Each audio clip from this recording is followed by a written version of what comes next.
How much did you inherit? Simon's question came out of nowhere, catching me off guard on the night of my father's funeral.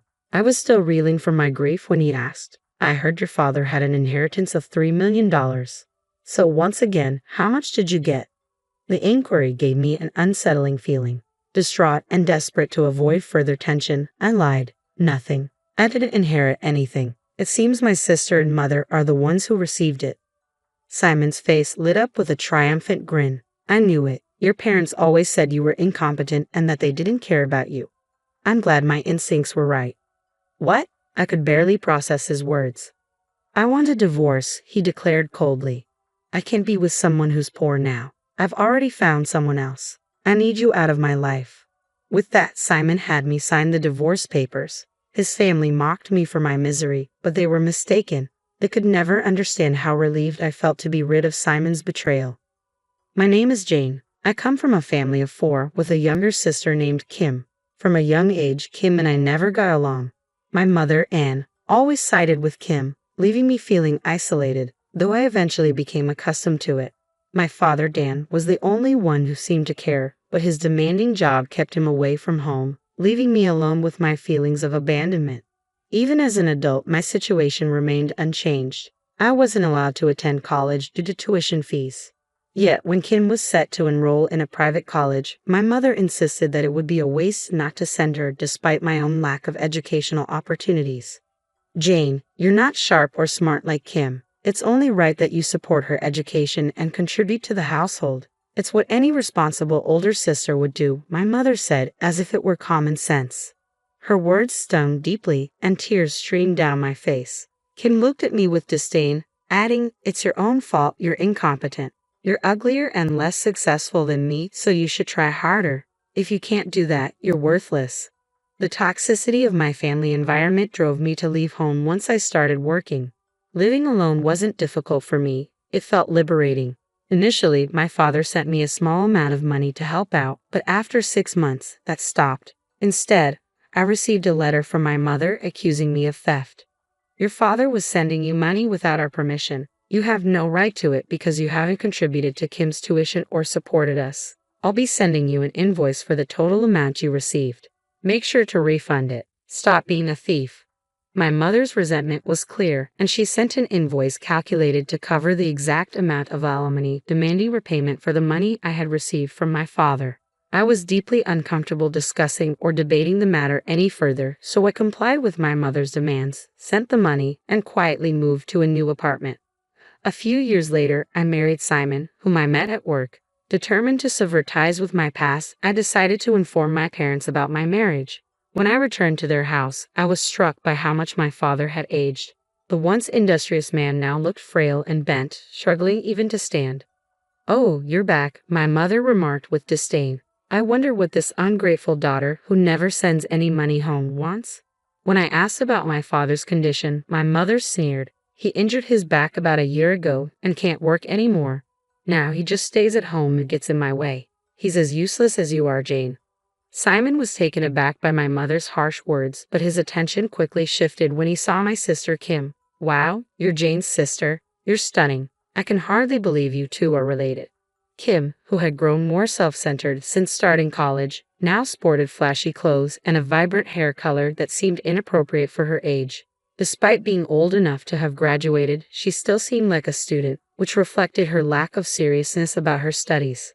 This guy is your husband, Jane, Kim said, eyeing Simon with feigned sweetness. He's quite handsome and seems way too good for you. I almost feel sorry for him. Kim deliberately flirted with Simon, her touches and compliments clearly meant to show off. It pained me to see Simon so delighted by Kim's attention, but I resolved to stay focused on my plans. I was marrying Simon, and that was final. I'm going to cut ties with all of you, I declared. Well, if you're going to do that, could you at least wait until I've finished taking care of your father? My mother replied, barely looking up from her snacks. I need to look after him. But honestly, I don't want to. And I definitely don't want Kim to deal with it either. It's her college life, after all. It would be a shame to distract her with such a bothersome task. You should be responsible for taking care of your father, Jane. Both of you are incompetent, so you'll get along just fine. Her words infuriated me, but I knew I couldn't ignore my father's needs. From that day forward, I began visiting my parents' house frequently to care for him. As I took on this responsibility, I discovered that neither my mother nor Kim worked. Kim didn't have a part-time job, and my mother had been a stay-at-home since my father's collapse. Yet they frequently dined out and shopped extravagantly. To my shock, they had even taken my father's bankbook without his permission, spending his savings as if it were their own. My father was aware of their actions but chose to remain silent. "Dad, they'll keep doing this unless we do something about it. Why didn't you tell me sooner?" "If I had, they would never admit they were wrong or apologize," he said. "I didn't want to burden you further." Despite everything, my father had always worked tirelessly for the family and was the only one who truly cared for me. I wanted to help him in any way I could. Just as I was contemplating how to address the situation, I received a call from the hospital where my father had been admitted after his collapse. I rushed to my parents' house before heading to the hospital. My mother and sister were lounging on the couch, absorbed in the TV, showing no sign of worry when the hospital called me. "Father collapsed, didn't he?" I asked, exasperated. "Oh, it's an exaggeration to say he collapsed," my mother replied dismissively. "He just fell in the hallway and hit his head. The ambulance took him to the hospital. I'll leave the rest to you." "But we need to go to the hospital. I'm worried about Father," I insisted. "Shut up," she snapped. "If he doesn't make it, the insurance will cover it. Why are you getting so emotional?" My mother's coldness and her indifference made me sick. I left them behind and rushed to the hospital. At the hospital, I found my father lying in bed, hooked up to various tubes and barely conscious.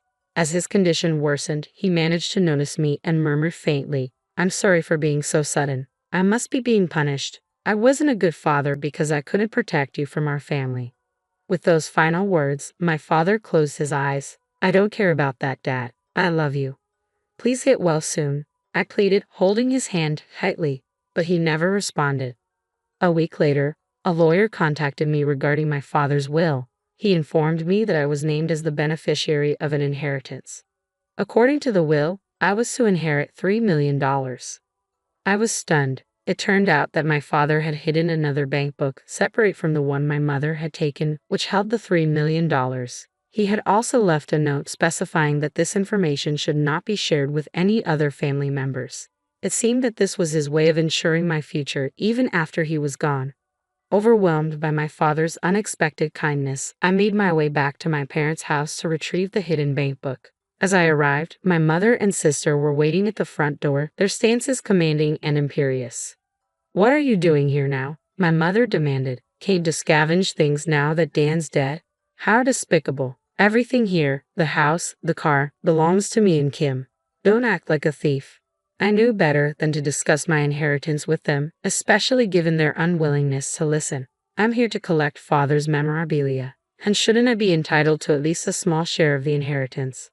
Without missing a beat, my mother produced a document and waved it in front of me. It was another will, supposedly written by my father, but the handwriting was unmistakably Kim's, not my father's distinctive script. The will claimed that my mother and sister would inherit all of my father's estate. "I can't make out much of this since Kim's handwriting is so poor," I said, struggling to understand the document. "That doesn't matter," my mother replied coldly. "This is the will, and it's already been shared with all our relatives and neighbors. It's too late for you to contest it now." My mother refused to let me enter the house, fully aware that I knew the will was a forgery. Defeated, I left and returned home. Simon was waiting for me, concern etched on his face. "Were you at your parents' house? If you told me, I would have gone with you. It's a shame I missed seeing Kim." I was taken aback. "Why are you so interested, and what does any of this have to do with you, Simon?" "I went to retrieve my father's inheritance, but my mother and sister kicked me out of the house." "How much did you all inherit from your father?" Simon asked me, curiosity piqued. "I'm not sure of the total amount, but the house, land, and everything else were in his name." "So it must be quite substantial," I replied. "I see," Simon said, pressing further. "And how much of the inheritance do you get, Jane?" I hesitated, knowing I shouldn't reveal the truth. My instincts told me there was no inheritance for me. Everything was going to be divided between my mother and sister. Simon's face darkened as he suddenly retrieved the divorce papers from his room and thrust them in front of me. I knew it. I knew you wouldn't inherit anything. You're just a burden. And I've been talking to Kim a lot lately. Honestly, you're just in my way. I want a divorce now, since there's nothing in it for me if we stay together. Simon had already signed his portion of the divorce papers, so I signed them immediately. I couldn't help but feel a twinge of satisfaction as I watched Simon leave with the papers, eager to file them at the city office. This was likely the last time I'd see him smile so broadly, and the same went for my mother and sister. It felt like justice was finally catching up with those who had tormented my father and me for years. Later that day, I consulted with a lawyer who had handled my father's will and asked him to accompany me to my parents' house. When I presented the real will to my mother and sister, their usual calm demeanor turned to shock and disbelief as they read the document over and over. "This is a lie," my mother protested. "I have a will here that states Kim and I are the sole heirs." "If you claim the other will is a forgery," the lawyer said, "we can conduct a handwriting analysis. If it's proven to be a fake, you could be charged with fraud. Are you prepared to face that?" My mother was left speechless, unable to respond. I also learned a great deal from Dan. He revealed that even after his health declined, my mother and sister had abandoned him, sold all his possessions without permission, and acted as they pleased. Kim, on the other hand, had been indulging in reckless behavior, gambling and spending excessively from his personal bank account, leaving him deeply in debt. Due to these malicious actions, both of them were stripped of any inheritance rights. The lawyer made it clear that if my mother and sister continued to unjustly interfere with my inheritance, we would file a lawsuit against them. As the lawyer finished speaking, my mother and sister were left in a state of utter despair. I decided it was time to collect my father's hidden bank book and leave my parents' house for good. With that, I finally felt completely free from the burdens of my family. Soon after, Simon, unaware of the truth, apparently approached my sister, hoping to start a relationship with her. My mother and sister, keeping the inheritance issue a secret, married him quickly. Their aim was to secure a steady source of income and make him their personal ATM. Simon, deceived and eager to enjoy his newfound wealth, bought several luxury cars and quit his job, relying on what he thought was their inheritance. Eventually, Simon noticed something was off and reached out to me in a panic. "Jane, I was wrong. You're all I have. I want to start over." I replied simply, "I don't need you anymore. Besides, you have Kim now. You should take care of your wife properly," and gently ended the call. Moments before Simon called, I have received a call from Kim. "You've ruined my life." Simon quit his job and splurged like a fool as soon as we got married. "I can't believe a man who only cares about money is now my husband. My family name is tarnished because of him. What are you going to do about it?" I responded calmly, "Kim, you're just as interested in money as Simon is. You two are a perfect match. Besides, I heard you and Simon were getting along well while we were still married. Be happy your love came true. I'll be filing a claim for compensation for the affair, though. From now on, let's only communicate through our lawyers. I never want to hear from you again." "Hey, I'm your sister. Aren't you going to treat me like family?" Kim protested. I laughed at her words. "You're the one who never treated me like family." With that, I hung up, blocked her number, and never heard from her again. I was finally free.